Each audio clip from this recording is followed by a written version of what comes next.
In the annals of history, few figures command as much respect and admiration as Salahdin, renowned in the West as Salahdin. This Kurdish warrior, a devout Muslim and brilliant military strategist, rose to prominence during a tumultuous period of conflict between Islam and Christendom, the era of the Crusades. Saladin's name echoes through time, forever linked with his legendary adversary Richard the Lionheart, King of England. While the Crusades are often viewed through a Western lens, Saladin's story offers a crucial counterpoint, revealing the perspective of the Arab world. His legacy extends far beyond the battlefield, encompassing significant political, social, and cultural achievements that continue to resonate in the Middle East today.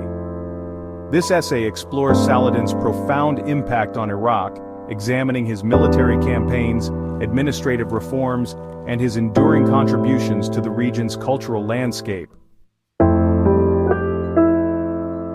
Born Yusuf ibn Ayyub in 1137, Saladin's early life was shaped by the turbulent political climate of the Middle East. His Kurdish family, originally from Armenia, had migrated to Tikrit, a town on the banks of the Tigris River in present-day Iraq.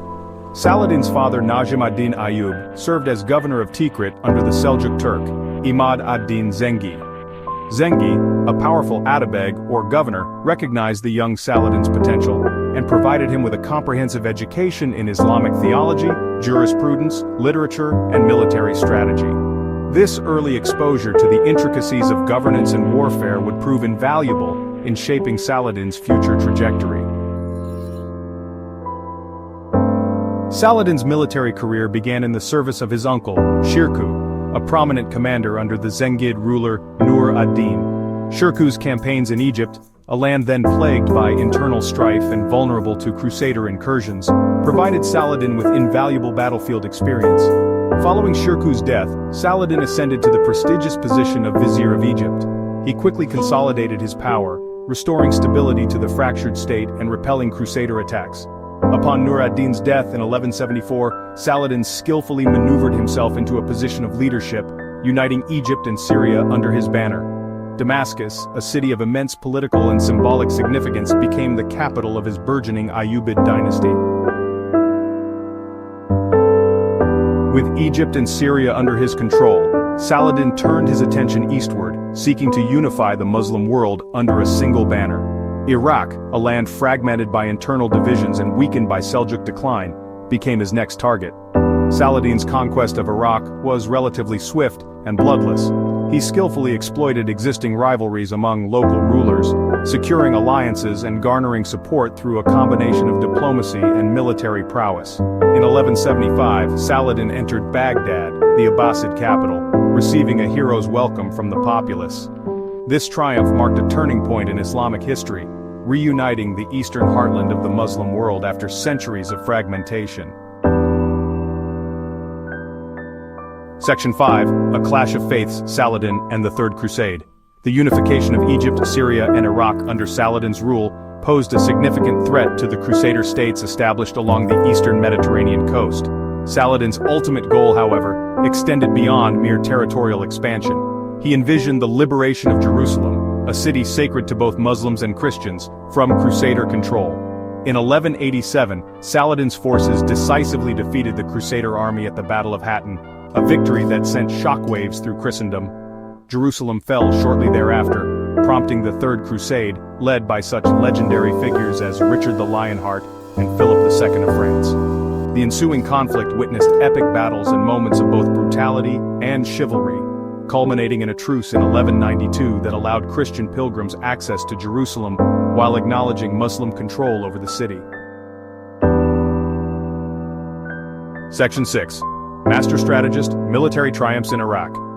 Saladin's military campaigns in Iraq were characterized by his strategic brilliance and his ability to adapt to diverse terrains and adversaries. He understood the importance of logistics and supply lines, ensuring that his armies were well equipped and provisioned even during lengthy campaigns. Moreover, Saladin recognized the importance of naval power, investing in the construction of a formidable fleet that challenged Crusader dominance in the eastern Mediterranean. His victories in Iraq, achieved through a combination of military prowess, strategic acumen, and logistical mastery, solidified his control over the region and paved the way for a period of stability and prosperity. Section 7. Beyond the battlefield. Saladin's legacy of justice. Saladin's legacy extends far beyond his military exploits. He was renowned for his piety, justice, and compassion, even towards his enemies. He established a reputation for fairness and even-handedness in his dealings, both with his subjects and with those he conquered. His reign was marked by a commitment to Islamic law and a concerted effort to uphold the principles of justice and equality. Salahdin abolished exorbitant taxes, promoted trade and commerce, and patronized scholars and artists. His court in Damascus became a center of learning and cultural exchange, attracting some of the finest minds of the Islamic world. Section 8. Patron of the Arts and Sciences, a flourishing Islamic culture. Saladin's reign ushered in a golden age of Islamic culture in the lands under his control. He recognized the importance of education and knowledge, establishing numerous madrasas, or religious schools, throughout his domains. These institutions played a pivotal role in transmitting Islamic knowledge and scholarship to future generations. Saladin's patronage extended beyond religious studies. He supported scholars in various fields including mathematics, astronomy, medicine, and philosophy. Under his rule, libraries flourished, and translations of Greek and Roman texts enriched the intellectual landscape of the Islamic world. His court in Damascus became a vibrant hub for artists, poets, and musicians, fostering a dynamic cultural environment that celebrated Islamic heritage while embracing intellectual exchange. Section 9. Conclusion. An enduring symbol of chivalry and unity. Saladin's legacy continues to resonate deeply in the Middle East and beyond.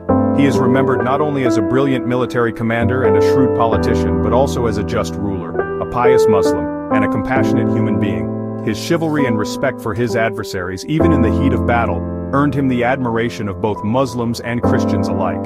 In an era marked by religious and political strife, Saladin stands as a beacon of unity and tolerance. He successfully unified a fragmented Muslim world, repelled Crusader advances, and established a dynasty that left an indelible mark on the course of Middle Eastern history. His legacy serves as a powerful reminder of the importance of justice, compassion, and understanding in a world often torn apart by division and conflict.